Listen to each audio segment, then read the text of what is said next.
Okay, hello everyone. Today we will continue to study the chapter 6. Then now we will talk about the elements of transport protocols. The transport service is implemented by a transport protocol used between the two transport entities. In some ways, transport protocol resemble the data link protocols we studied in detail in chapter 3. Both have to deal with error control, sequencing, and flow control.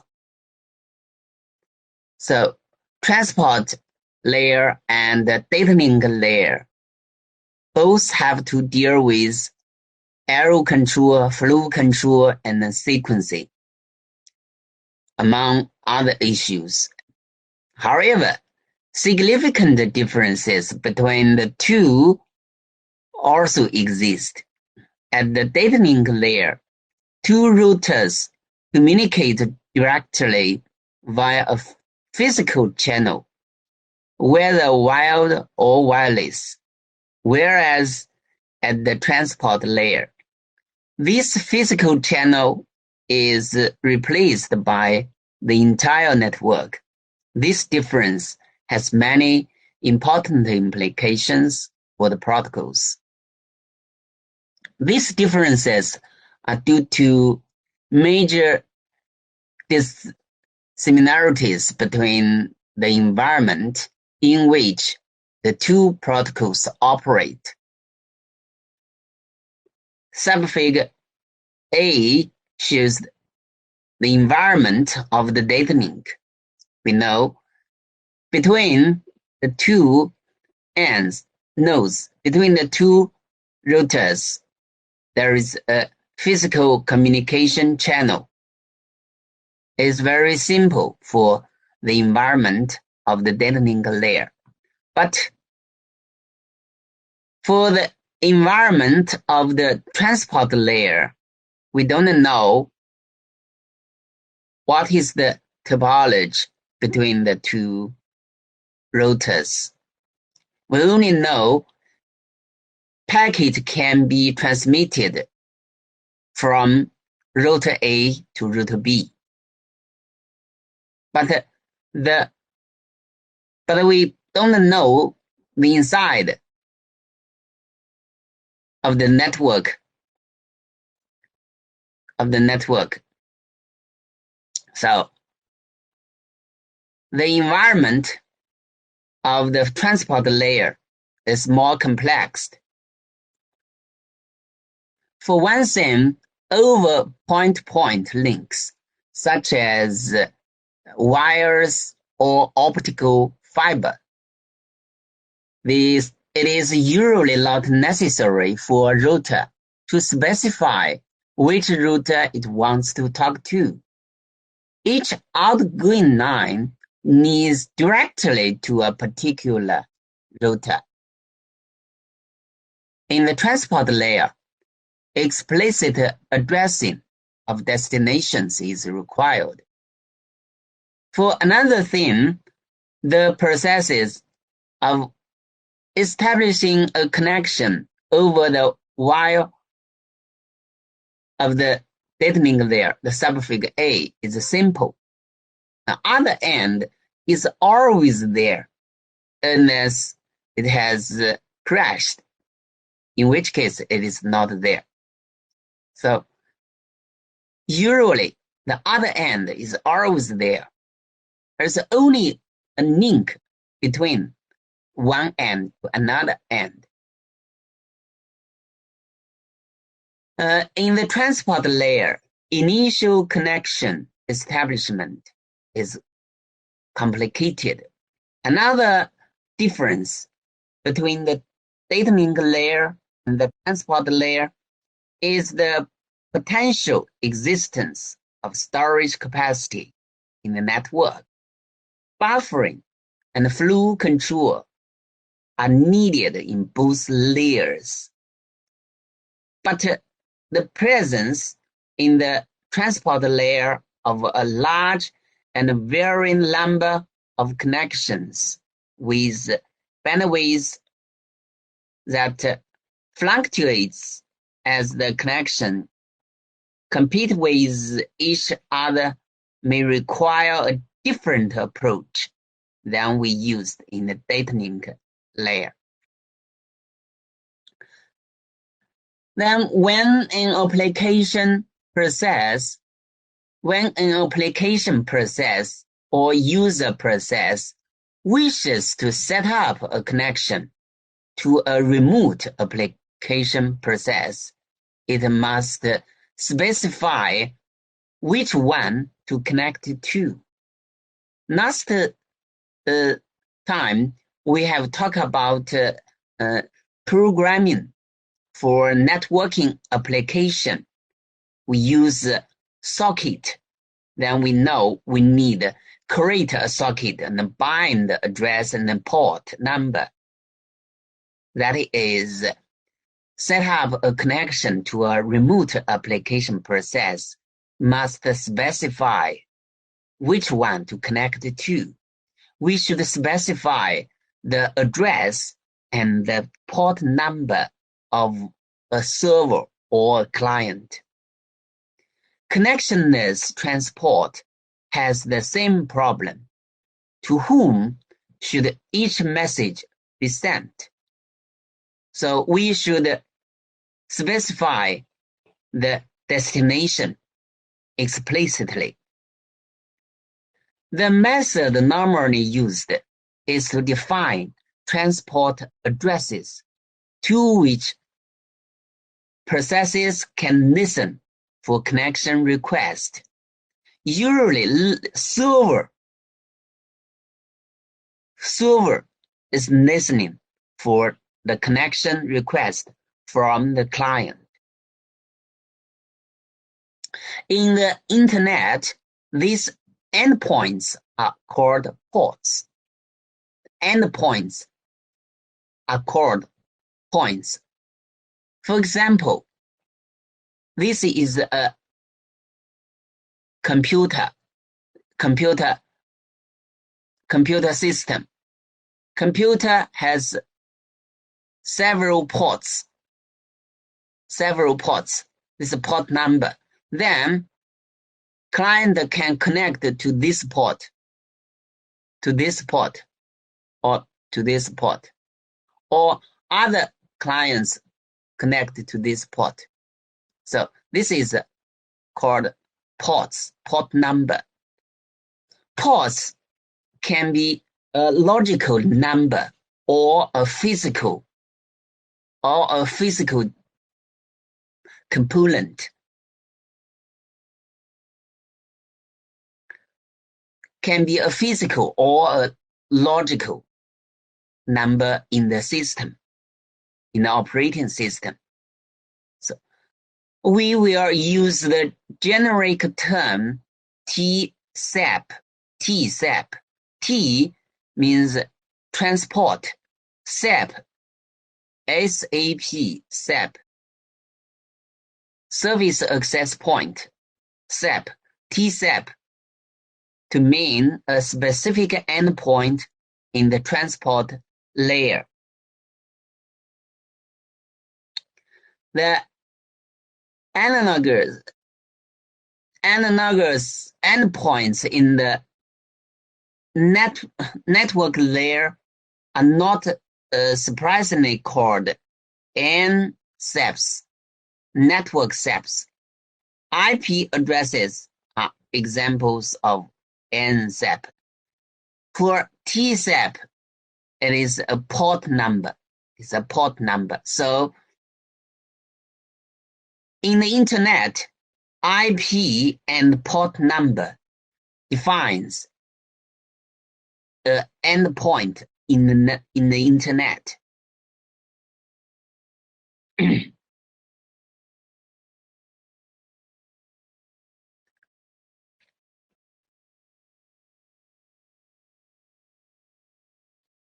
Now, figure 8 shows the TSAP, NSAP, and transport connections. This is a host 1, host 2, and this is a protocol stack of host 1. This is a step protocol stack of host 2. From the bottom, there are physical layer, data link layer, network layer, transport layer, and application layer. Now, for transport layer, the TSAP means port number. For example, 1208. For host 2, the port number may be another number integer. There is a transport connection between the two endpoints. This is an example of a connection. Application processes whose clients and servers can attach themselves to a local TSAP to establish a connection to a remote TSAP. These connections run through NSAPs on each host, as shown. The purpose of having TSAPs is that in some networks, each computer has a single NSAP, so some way is needed to distinguish multiple transport endpoints that share that NSAPs. Many of the server processes that can exist on a machine will be used only rarely. It is wasteful to have each of them active and then listening to a stable TSAP address all day long. An alternative scan is shown in figure 9. Alternative in figure 9 is a simplified form. It is known as the initial connection protocol. Initial protocol. Instead of every conceivable server listening at a well-known TSAP, each machine that wishes to offer services to remote users has a special process server that acts as a proxy for less heavily used servers. This server is called inetd, inetdaemon on Unix systems. It listens to a set of ports at the same time, waiting for a connection request. The potential users of a service begin by doing a connect request, specifying the TSAP address of the service they want. If no server is waiting for them, they get a connection to the process server, as shown in the subfigure A. This is a subfigure A, this is subfigure B. Then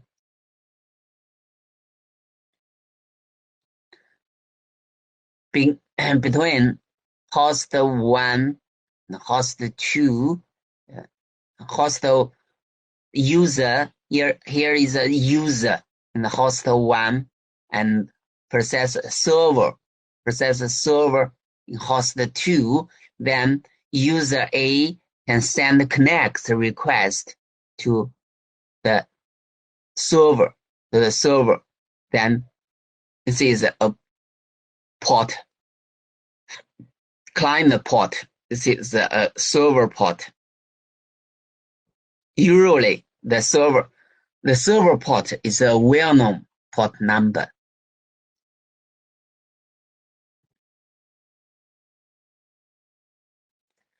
Imagine a network that is so congested that acknowledgements hardly ever get back in time, and each packet comes out and is retransmitted 2 or 3 times.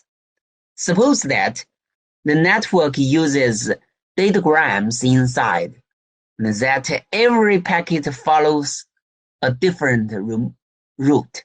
Some of the packets might get stuck in the traffic jam inside the network and take a long time to arrive. That is, they may be delayed in the network and pop out much later when the sender thought that they had been lost. Then the point is this: protocol must be designed to be correct in all keys. Protocol must be designed to be correct in all cases. So protocols should consider all errors.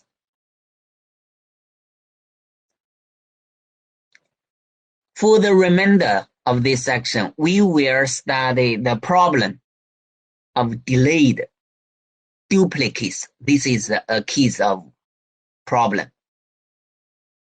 with emphasis on algorithms for establishing connections in the reliable way.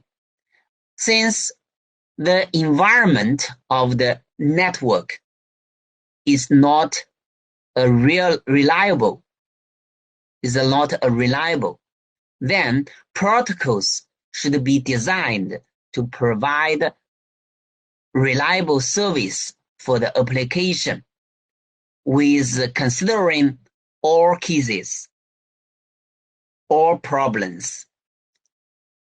We cannot prevent packets from being duplicated and delayed.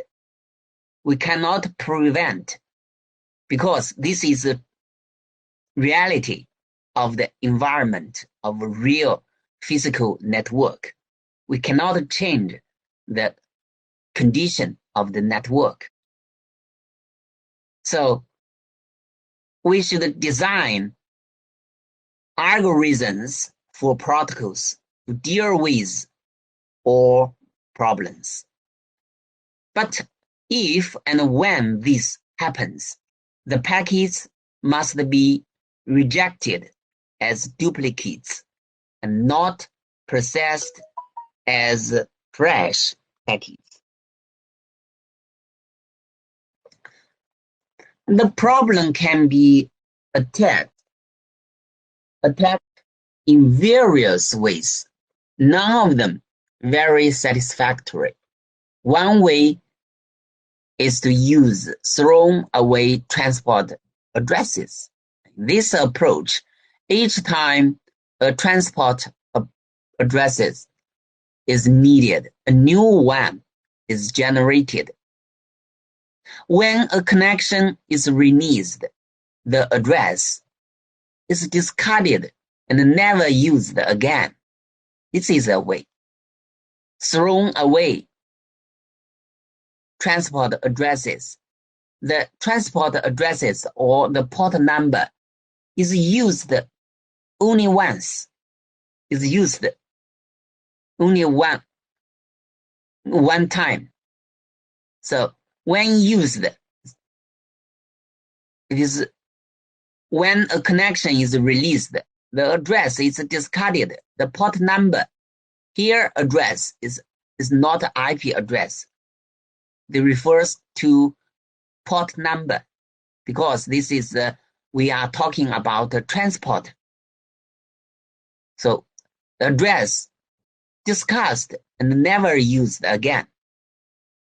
Another possibility is to give each connection a unique identifier, i.e., a sequence number increased for each connection established, chosen by the initiating party. Initiating party, that usually client, the party who initiate the session, the initiation party, and put in each segment, including the one requesting the connection.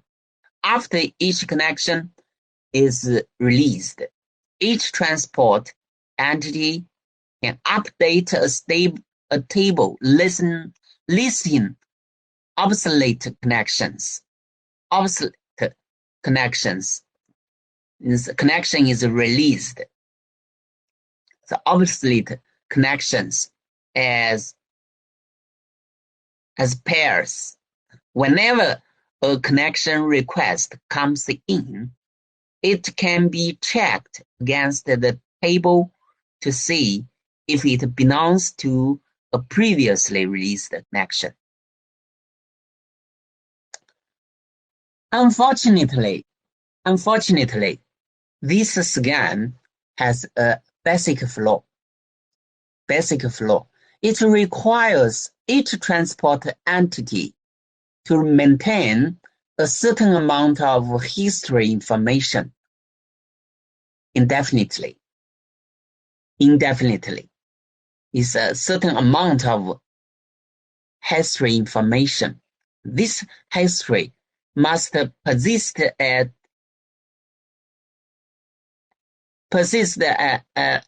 both the source and destination machines. Otherwise, if a machine crashes, loses its memory, it will no longer know which connection identifiers have already been used by its peers. Instead, we need to take a different tack to simplify the problem. Now, rather than allowing packets to live forever within the network, we devise a mechanism to kill off aged packets. Here, aged packets means do not allow packets to live forever. So the aged packets that are still hovering about. With this restriction, the problem becomes somewhat more manageable, more simple. Packet lifetime can be restricted. How to restrict the lifetime of packet? To know maximum using one of the following techniques. Restricted network design, putting a hop counter in each packet. This is usually used. Commonly used method. Then time stepping each packet. So lifetime can be restricted with the following ways.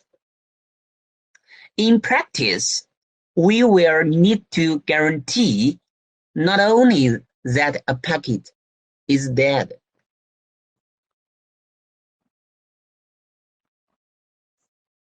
but also that all acknowledgements to it are dead too. So we will now introduce a period T, here capital T, is a period, which is some small multiple of the true maximum packet lifetime. To maximum packet lifetime is a conservative constant for a network. For the Internet, it is somewhat arbitrarily taken to be 120 seconds.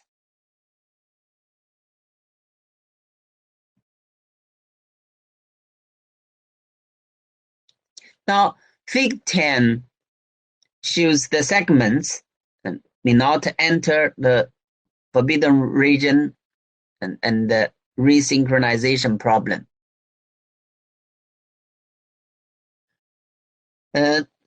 Here the time, this is a sequence number. Then using sequence number, this is a forbidden region. This is time. When a connection is set up, the no-order key bits of the clock are used as the key bit initial sequence number. This near relation between the time and the initial sequence numbers shown in the figure. Now we will not talk about it in detail.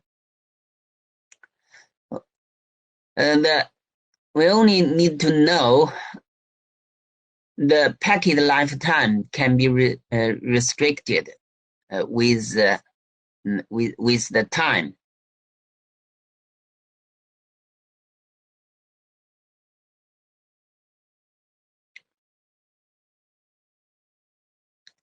Now we will talk about connection establishment. Connection establishment is very important for the transport layer, such as TCP in the Internet. The clock-based method solves the problem of not being able to distinguish delayed duplicate segments from new segments. However, there is a practical snag for using it for establishing connection, since we do not normally remember sequence numbers across connections at the destination. We still have no way of knowing if a connection request segment containing an initial sequence number is a duplicate of a recent connection. This snag does not exist during a connection because the sliding window protocols does remember the current sequence number. To solve this specific problem, Tomlinson introduced the three-way handshake. Three-way handshake is a classical scheme for connection establishment of reliable transmission. This establishment protocols involves one pair checking with the other that the connection request is indeed current.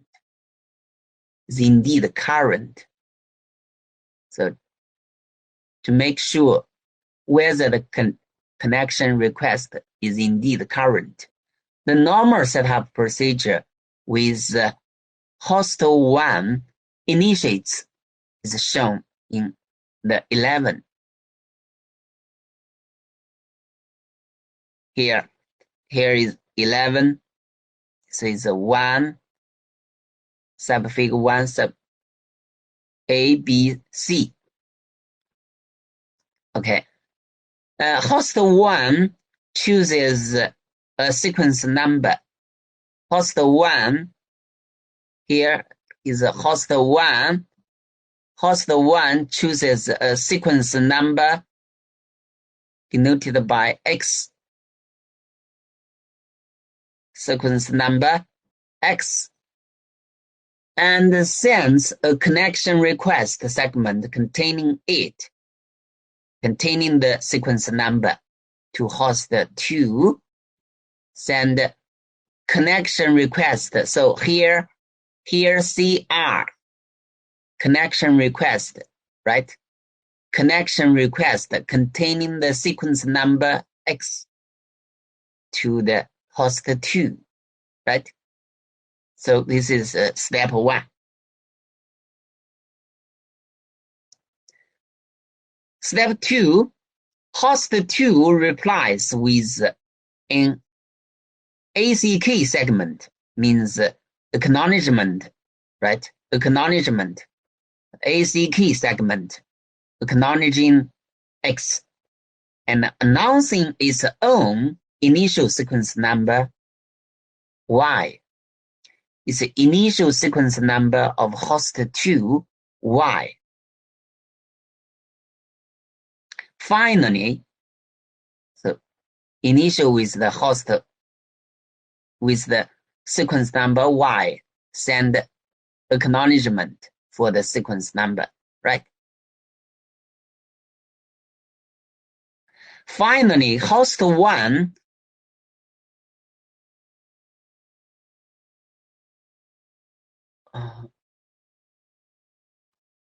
okay, not this.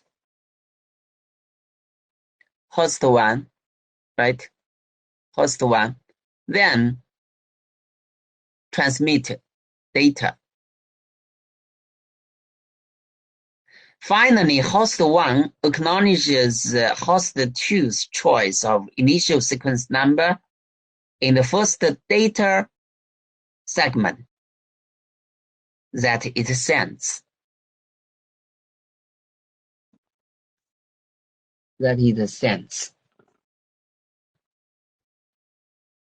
This is then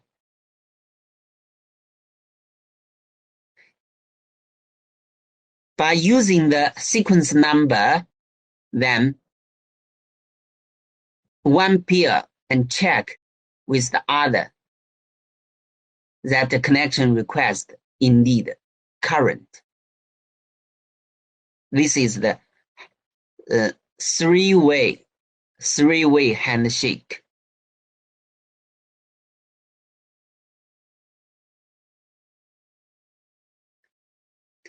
Now, let's see how the three-way handshake works in the presence of delayed duplicate control segments.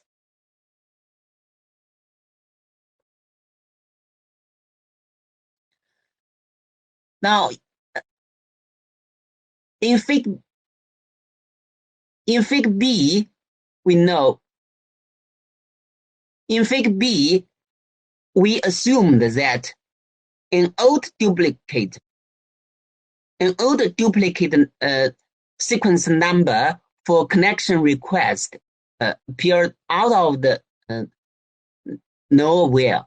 So when using the old duplicate, then host 2 send sequence number Y to the host 1, then the host 1 then find it is not correct. So can send a reject message to the host 2. Okay.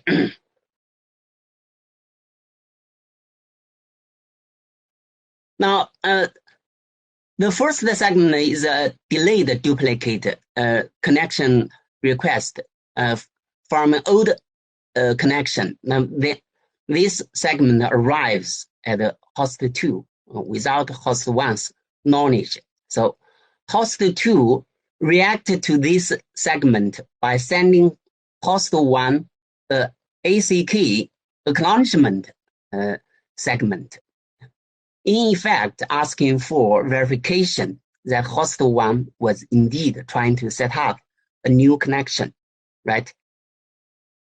When host 1 rejects host 2's attempt to establish a connection, host 2 realizes that it was tricked by a delayed duplicate and abandons the connection. In this way, a delayed duplicate that's no damage.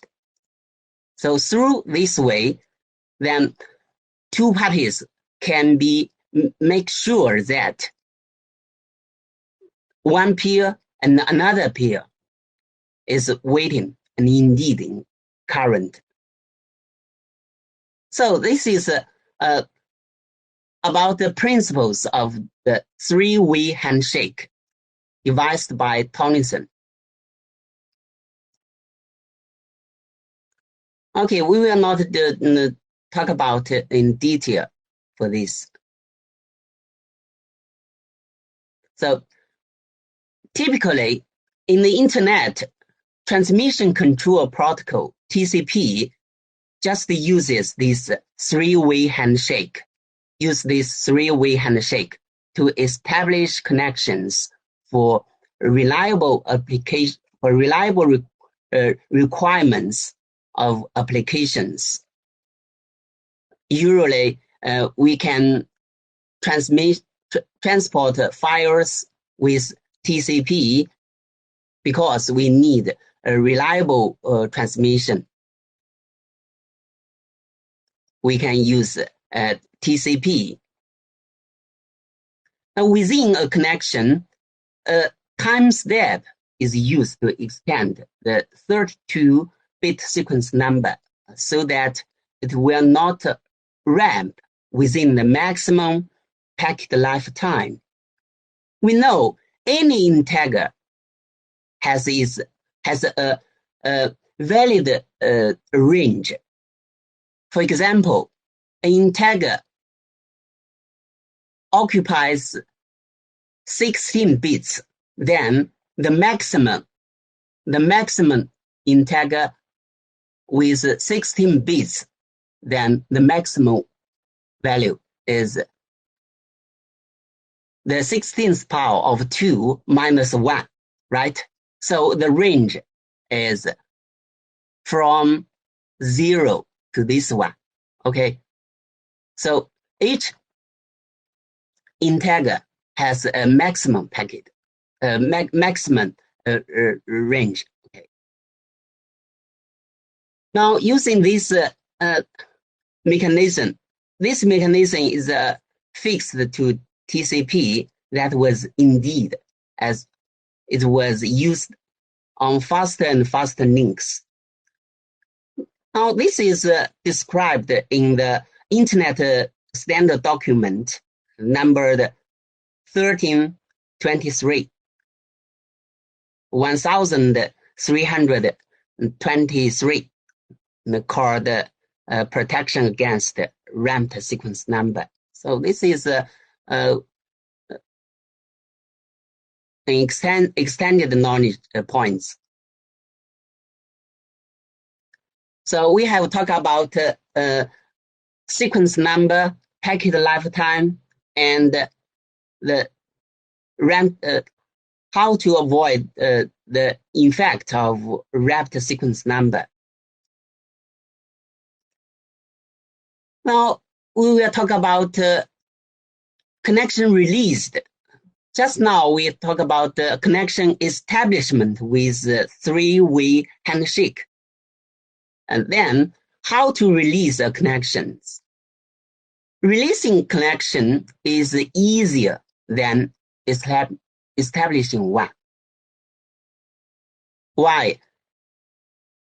Because establishing a connection, we need assigned some resources, including processing and memory, some buffer for the connection.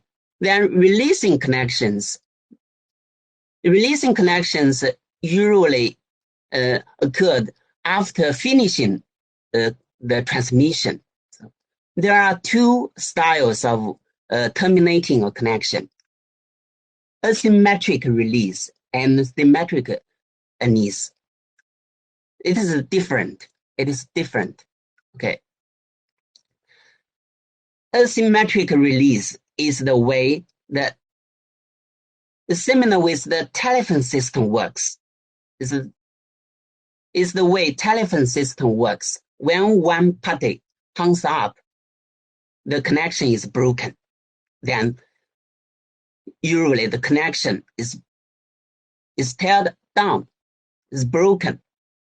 If any one of the party hung up its phone, right? But on the other hand, symmetric release treats the connection as two separate unidirectional connections, and it requires each one to be released separately. We know in the internet, then the client and the server usually are peers. So usually in the internet, we cannot easily to take the way of the telephone system works. So in the internet, we usually take the second one.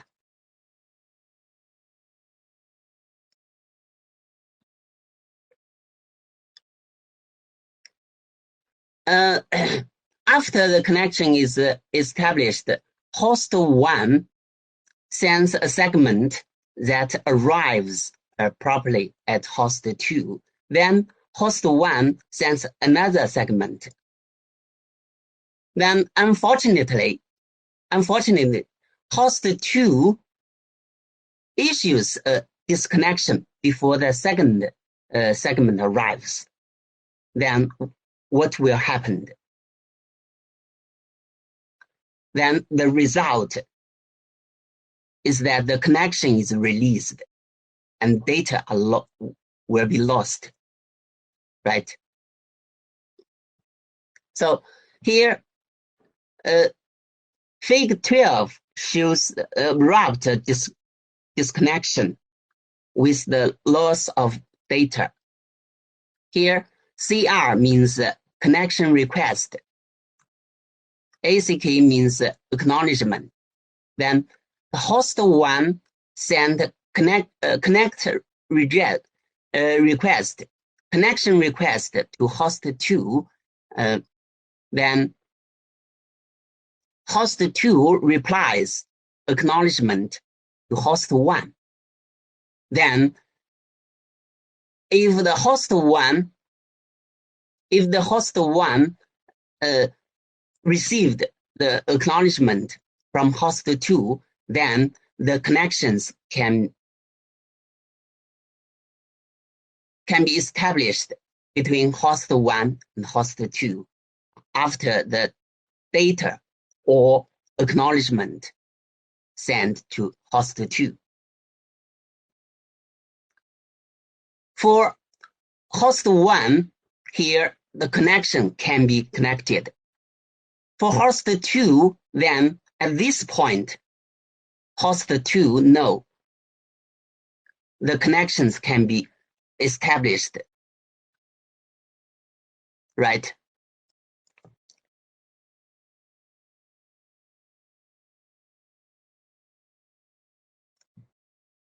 Unfortunately, this protocol does not always work. There is a famous problem that illustrates is called two army problem. Two army problem is a typical problem and a classical problem in the protocol design. Imagine that a white army is encamped in a valley, as shown in the 13. Here, this is a two army problem. It talks about the reliable protocol design. On both of the surrounding hillsides are blue armies. The white army is larger than either of the blue armies alone, but together the two armies are larger than the white army. So here, blue army, white army in the valley. The one blue army is weaker than the white army. But if the two blue army attack simultaneously at the white army, then they will win. So the white army is larger than any other of the blue armies alone, but together the blue army are larger than the white army. If either blue army attacks by itself, it will be defeated. But if the two blue armies attack simultaneously, they will be victorious. Then, so here is the problem. How can the blue army win the white army? So can we design a reliable protocol for the communication between the two blue armies? How can we design a reliable protocol for the two blue armies? Then the two blue armies can attack the white army at the same time. So this is a typical and the classical problems.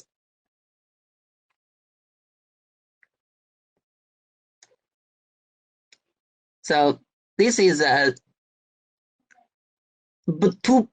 blue armies should synchronize their attack, but we need a protocol.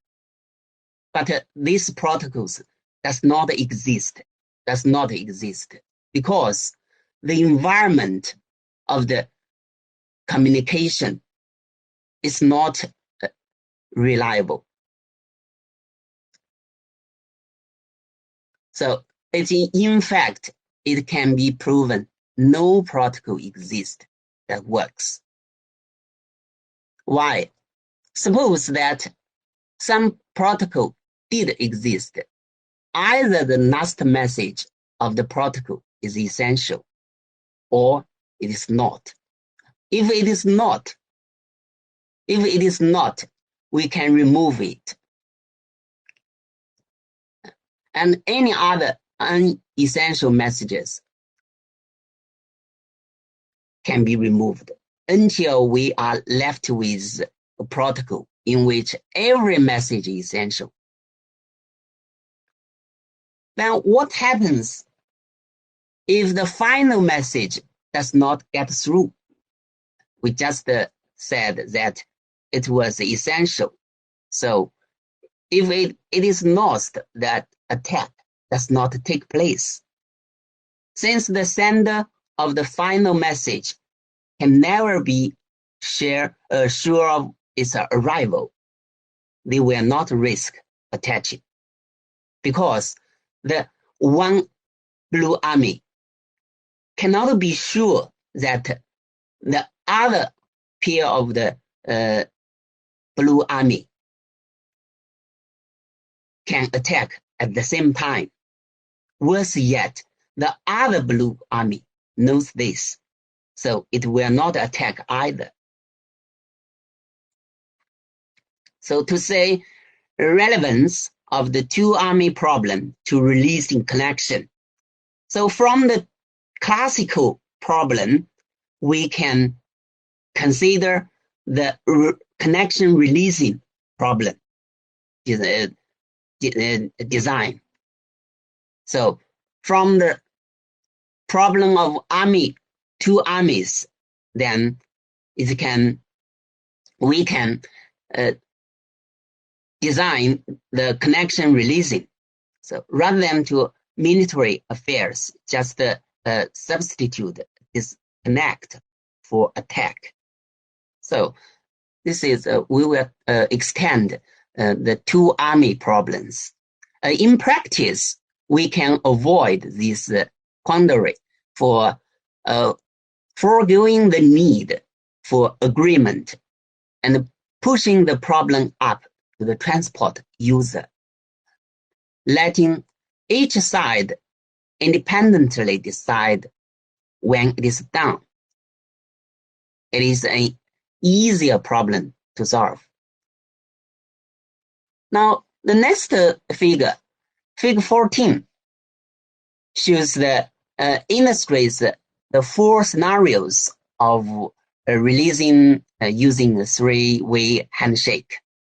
Now, this figure 14, subfigure A shows the normal case. It's normal case. So the normal case of the is here is host 1, host 2. Now, subfigure B shows the final ACK lost. If the ACK lost, how can the response of the host 2?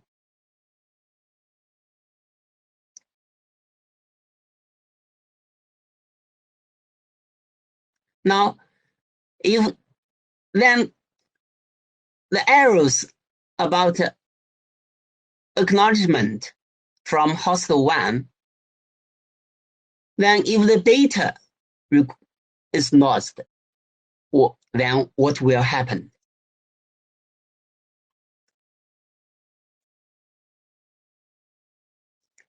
Disconnection request. So then how to release the connection reliably? This is an important problem, right?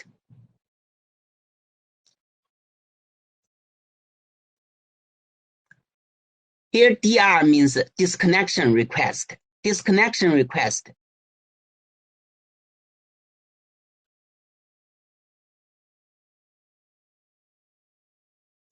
Since each of the segment can be lost, then how can we design the reliably connection release?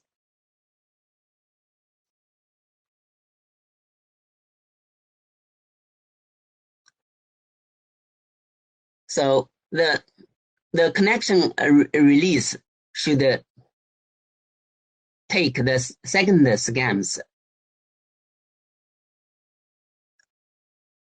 Should take the second scams. Usually with the disconnection request, then ACK, then disconnect, then ACK, right? So from host 1 to host 2, then disconnect, then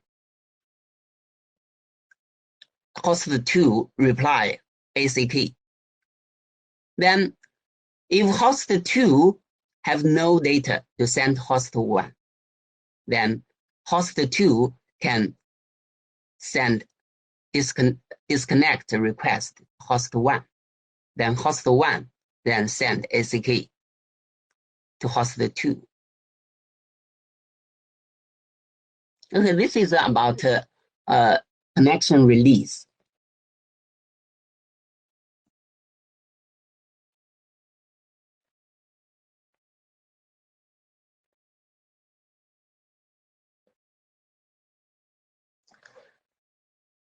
Now, Okay, just now we have talked about connection establishment and the connection release. Now, if you are tired, we can have 5 to 10 minutes because we have class from 9:50. Now,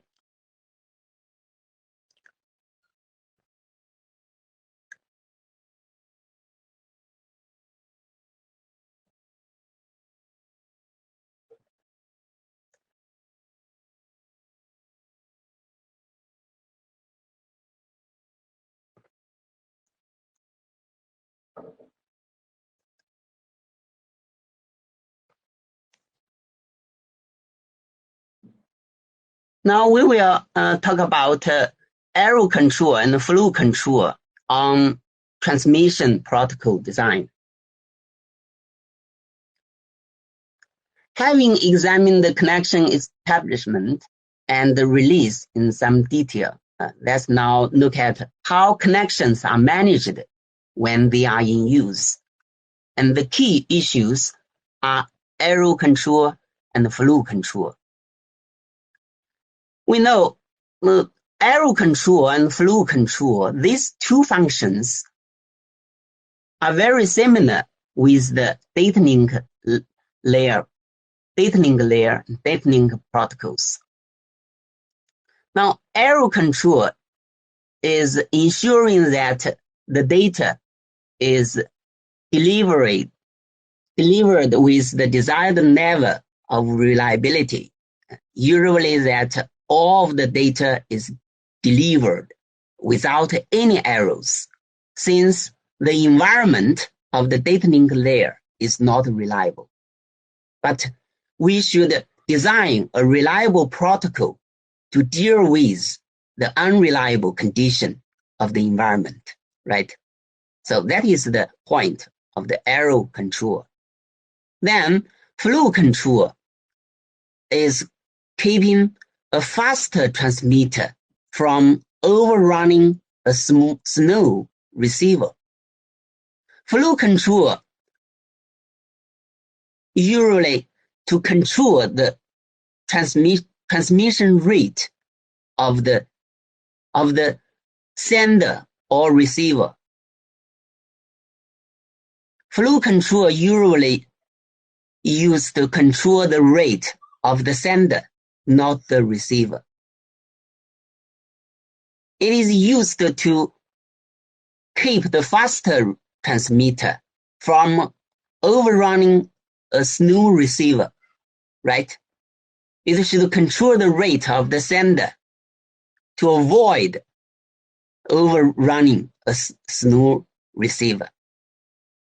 Because if the receiver cannot receive and cannot keep up with the rate of the sender, then the amount of the data transmitted from the sender will be wasted, will be dropped, right? So the flow control is also needed, right? Then the best trade-off between source buffering and destination buffering depends on the type of traffic carried by the connection. There still remains the question of how to organize the buffer pool.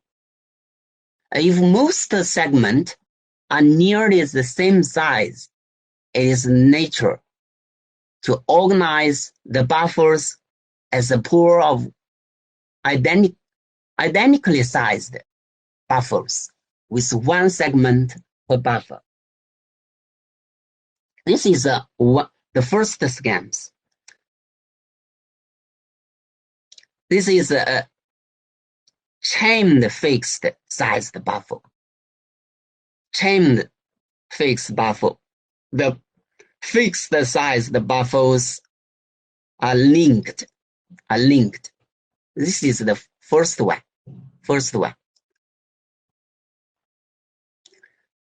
Another approach to the buffer size problem is to use variable size buffers, as shown in the subfig B.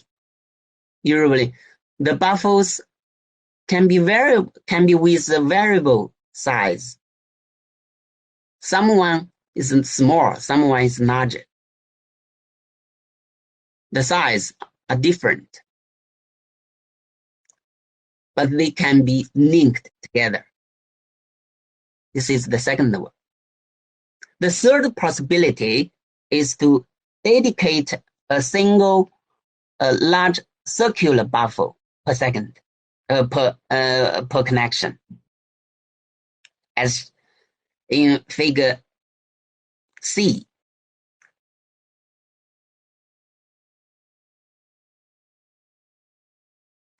This is the scheme C.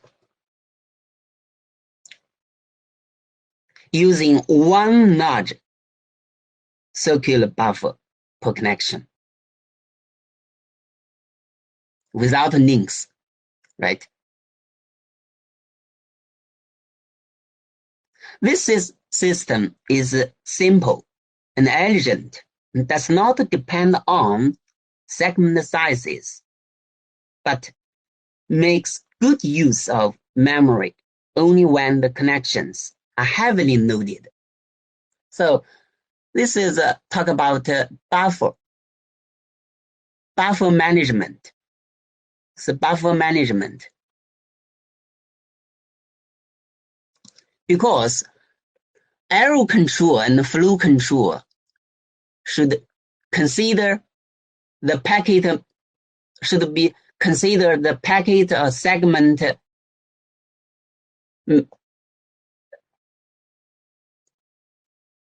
size should buffer the packets or the segment effectively with high efficient, right?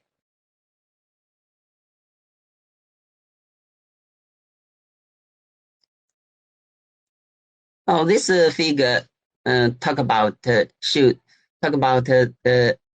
buffer allocation.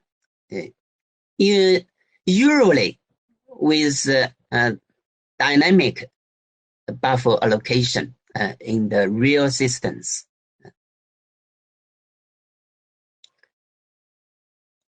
Okay, we will not talk about this in detail.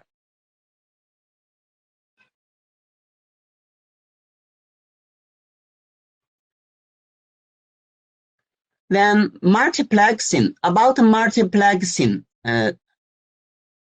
we will show the socket points.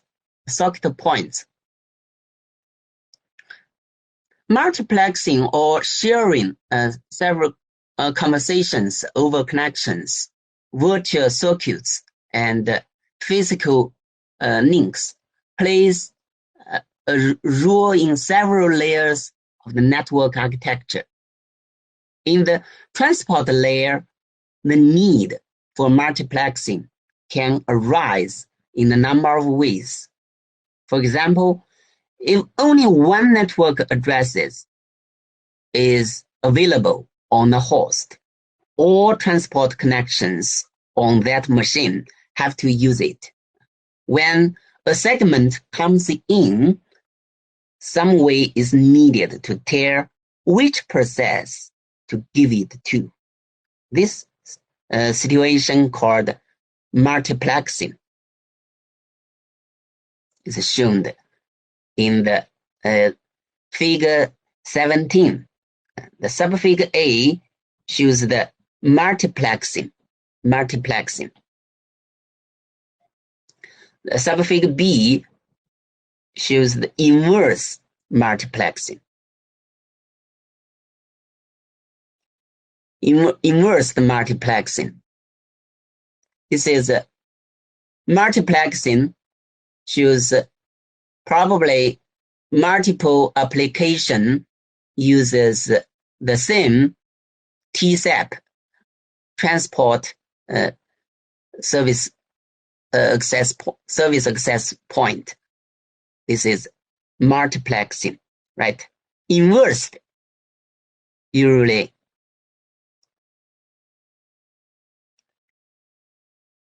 with the inverse direction.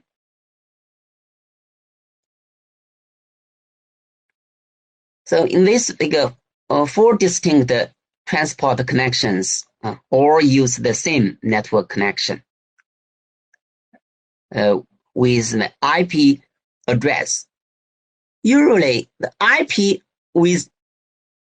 for one host, usually with one IP address, right? But on the same host with one IP address, there are probably several transport port number, right?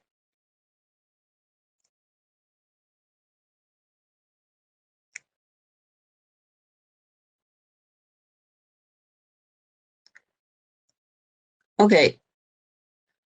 I have talked about multiplexing, and then about crash recovery, we will not discuss in detail. Now, there is a remain problem is about congestion control. Congestion control, we know for the transport protocol, there are error control, flow control. Then the third one is congestion control. If the transport entities on many machines send too many packets into the network too quickly, the network will become congested, with performance degraded as packets are delayed and lost. Now, here is a question. What's the difference between the congestion control and the flow control? What's the difference between congestion and flow control? Now we know. Congestion control is designed for the network, right? The network is designed for avoid the sender transmit too many packets into the network to make the network congested, right? But the flow control is to control the rate of the sender to avoid the sender overrunning the slow receiver, right? So that is the difference between the controlling congestion. To avoid this problem is combine the responsibility of the network and the transport layers. Congestion occurs at routers, right? Congestion occurs at routers, not the ends, not at the end systems, right? Routers in the network, so congestion occurs in the network, not the edge. So it is detected at the network layer. It is detected at the network there. However, congestion is ultimately caused by traffic sent into the network by the transport layer. So the congestion control should be done by the end systems, because the packets, the traffic are sent to the network by the end system, right? So the only effective way to control congestion is for the transport layer to send packets into the network more slowly, not more faster, right? So in this section, we will study other half of the problem, congestion control mechanisms in the transport there, since we have talked about flow control and arrow controls.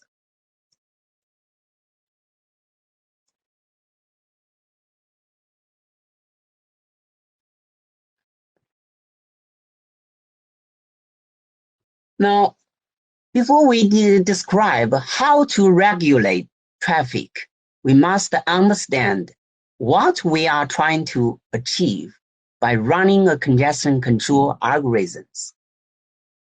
That is, we must specify the state in which a good congestion control algorithm will operate the network. The goal is more than to simply avoid congestion. It is to find a good allocation of bandwidth to the transport entities that are using the network. So that is the point of the congestion control, to control the traffic transmitted to the network.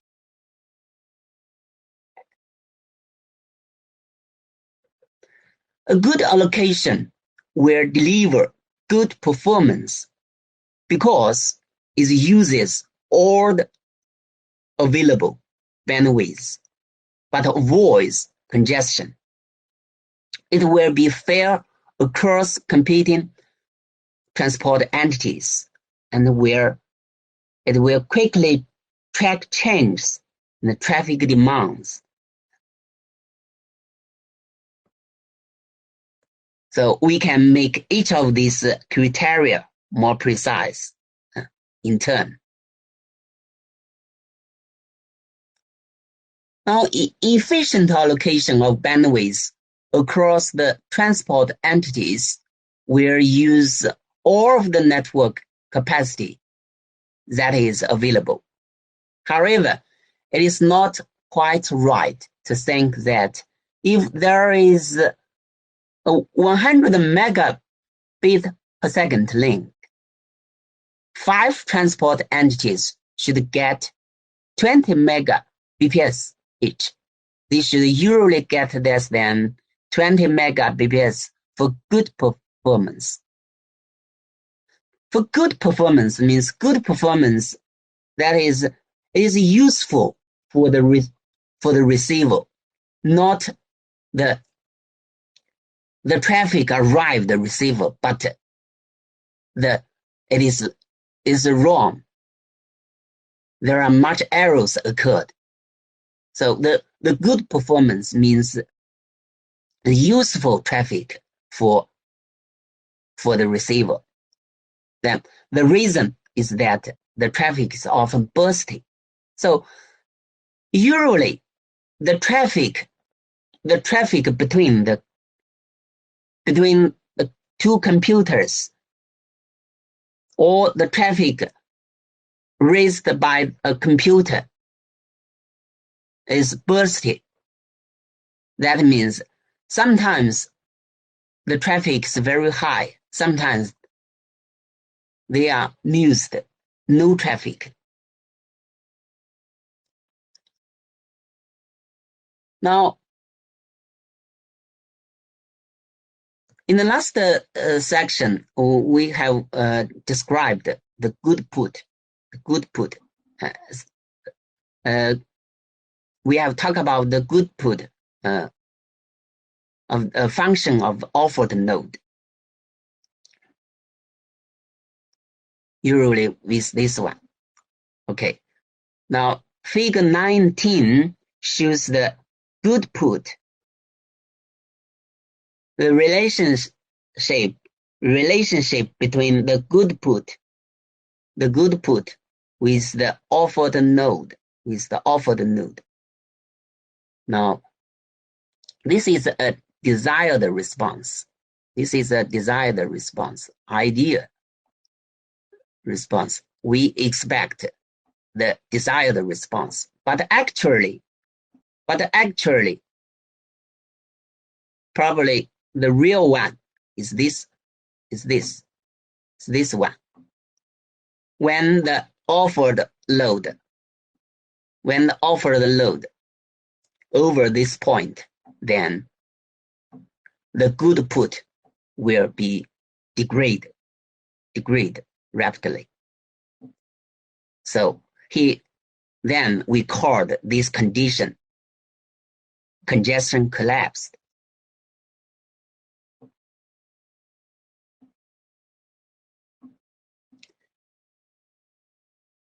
So this a curve matching curve for the delay as a function of the offered load given in the 19. Now this is the relation of good put. This is the relation of delay with offered load. So after a point, this point, the delay will become very high.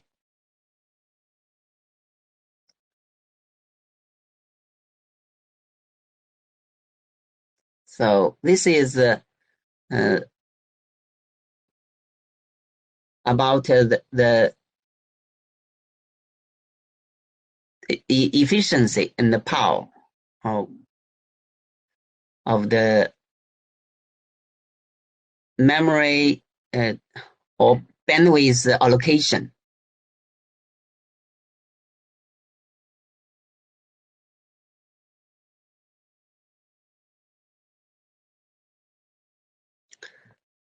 Now, before we describe how to regulate the traffic, we must understand what we are trying to achieve by running a congestion algorithm. That is, we must specify a state in which a good congestion control algorithm will operate the network, right? So what is the state? We should find this point, right? We should find this point. Then we should make the network running in near this point, right? Near this point, not over after this point, not up. We should be null with this offered node point, right?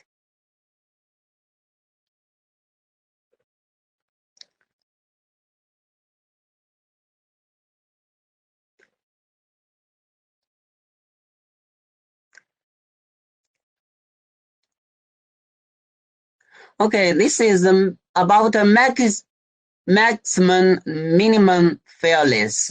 We will not discuss in detail.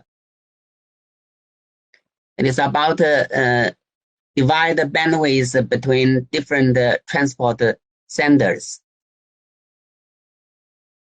It sounds like a simple question to answer. Give all senders an equal fraction of the bandwidth, but it involves several considerations. So we will not discuss it in detail.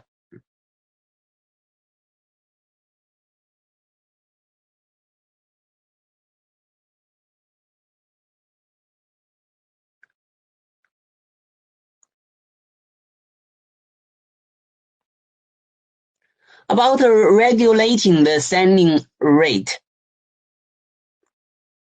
How do we regulate the sending rate to obtain a desirable bandwidth allocation? It is a kind of problem in the congestion control of transport layer. The sending rate may be limited by two factors. The first one is flow control. In the case that there is insufficient buffering at the receiver, The second one is control, congestion control. In the case that there is insufficient capacity in the network. So this is in two important aspects in the transport layer, right? Because under the condition of insufficient resource, when insufficient buffering or capacity, bandwidth, insufficient buffering and insufficient bandwidth or other kind of capacity, we should design the reliable protocol with flow control and congestion control, right?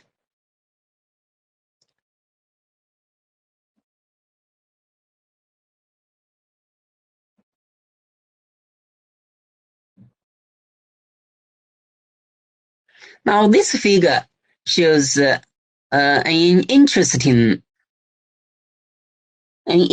phenomenon. Okay, interesting. Through this figure, we should understand very well about the shaping of the flow.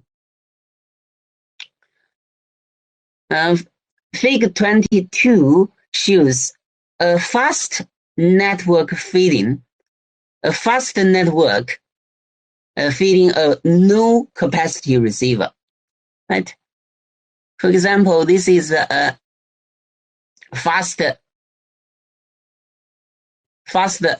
network. This is a no capacity receiver. Now, what will happen?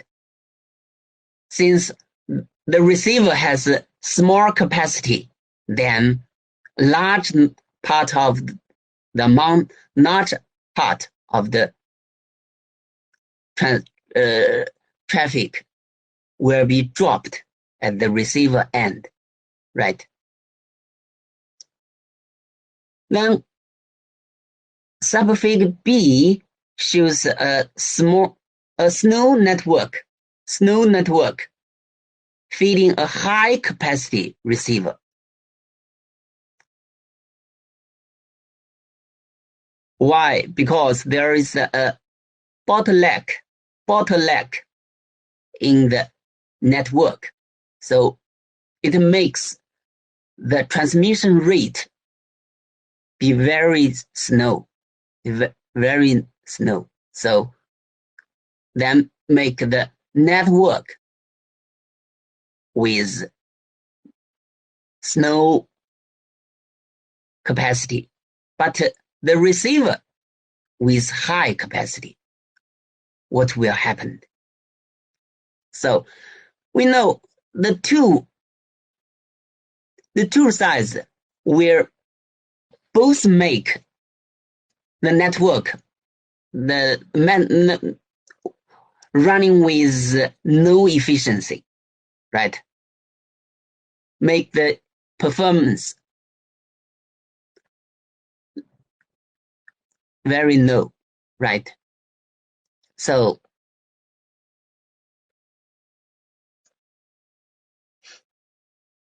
in figure A, we see a thick pipe leading to a small capacity receiver.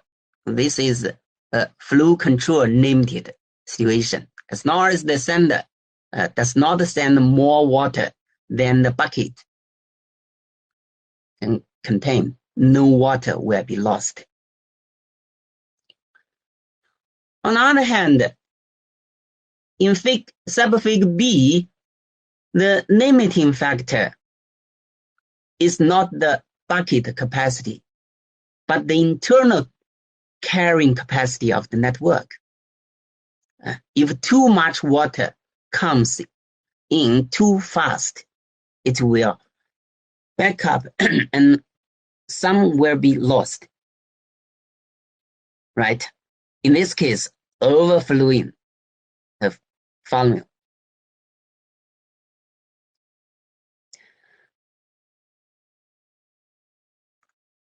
So the way that the transport protocol should regulate the sending rate depends on the form of the feedback returned by the network. So in the network, protocols should depend on the feedback returned by the receiver or returned by the network. So the sender can know what is happening in the network, right? So if there is no feedback, then the sender cannot know how about the network, right? Different network layers may return different kinds of feedback. Feedback may be explicit or implicit. Explicit means some definitely message is acknowledged or sent back to the sender. Implicit means the sender should understand the condition of the network with a certain information received, not the implicit message from the receiver, right? So that is the difference between the explicit and the implicit. It may be precise or imprecise. An example of an implicit precise design is when routers tell the sources the rate at which they may send. Then the explicit, that is the precise scams, right? It is definitely is precise design because the routers tell the sender at what rate, what kind of data rate sent is information, right?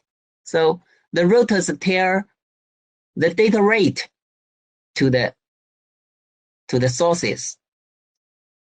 Designs in the literature, such as XCP.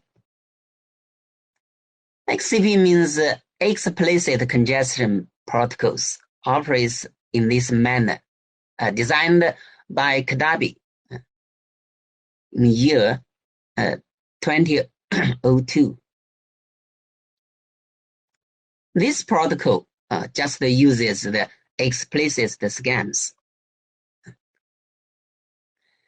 Explicit imprecise design is the use of ECN. It is another kind of scams. Means explicit congestion notification with TCP. With TCP, we know TCP, there is a special flag bit in the header of TCP segment, that is ECN flag bit. In this design, routers set bits on packets that experience congestion to warn the senders to slow down. But they do not tell how much to slow down. That is why we call imprecise design, because the routers do not tell the data rate to the source, but the information with ECN to warn the sender to slow down. That is the difference with the explicit precise design. So one is explicit precise design. The other one is explicit imprecise design.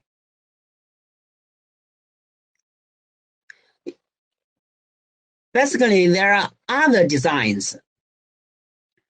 There is no explicit signals. There's no explicit signals. For example, fast TCP, it measures the round-trip delay and uses that metric as a signal to avoid congestion. So we mentioned 3 schemes to regulate the sending rate: explicit precise design, explicit imprecise design, and the other designs with no explicit designs.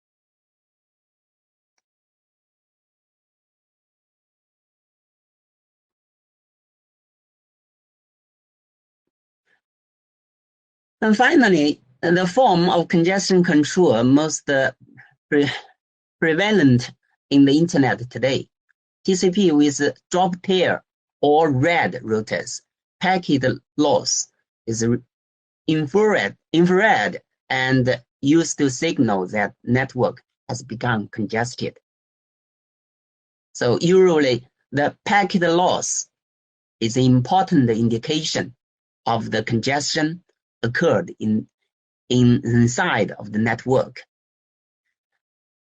Certainly, there are many variants of these forms of TCP, including cubic TCP, which is used in Linux or other operating systems.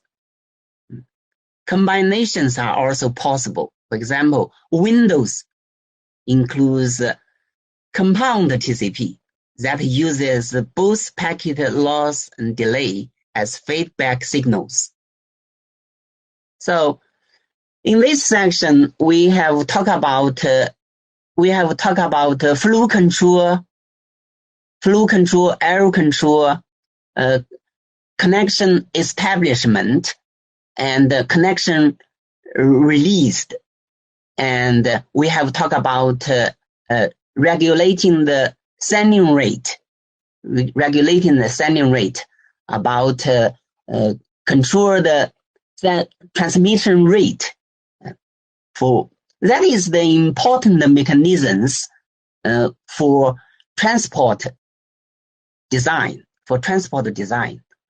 So this is the basic points for design of transmission layers. The next section, we will talk about the TCP and UDP in detail. Then TCP adopts these mechanisms we have talked about today. Then UDP may be simpler than TCP. So that's all for today. So thank you. Bye. If you have any questions, you are welcome to send messages in the WeChat group or in the discussion areas. And I have uploaded the PPT files in the WeChat group. So I hope you download these files in time and save them to your local machines. So thank you. Bye.